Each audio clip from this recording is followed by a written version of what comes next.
पेशी ख़िज़मत आहे मुंहिंजो हिकिड़ो ग़ज़ल जो मूंखे बेहदि वणंदो आहे। मां इंदिरा शबनम इंदू, फेसबुक ते इंदिरा पूनावाला, पूना महाराष्ट्र भारत मां पंहिंजो ग़ज़ल पेश करे रही आहियां, तहत में पढ़ी रही आहियां। दर्द पंहिंजाए पजो हू न बख़्शे अॼु वरी, दर्द पंहिंजाए पजो हू न बख़्शे अॼु वरी, दिल में अहिड़े भव खे को उभारे थो पियो, मुंहिंजो ग़ाइब थी वञे थो, मुंहिंजो ग़ाइब थी वञे थो सारो अहम ऐं वजूद, मुंहिंजो ग़ाइब थी वञे थो सारो अहम व वजूद,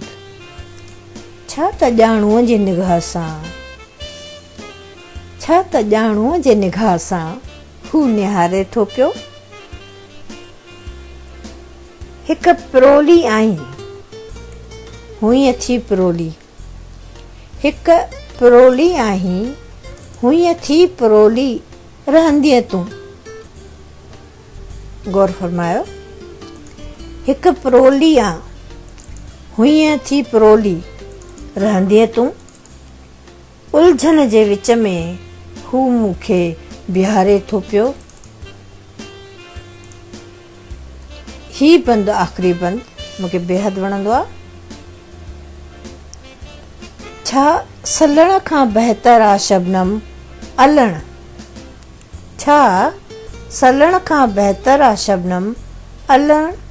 या कि सलण, हू कुझु अहिड़नि ई सवालनि खे उथारे थो पियो, हू कुझु अहिड़नि ई सवालनि खे उथारे थो पियो, छा सलण खां बहितर आहे शबनम अलण या कि सलण, दर्द पंहिंजाए पजो हू न बख़्शे अॼु वरी, दिल में अहिड़े भव खे को उभारे पियो थो।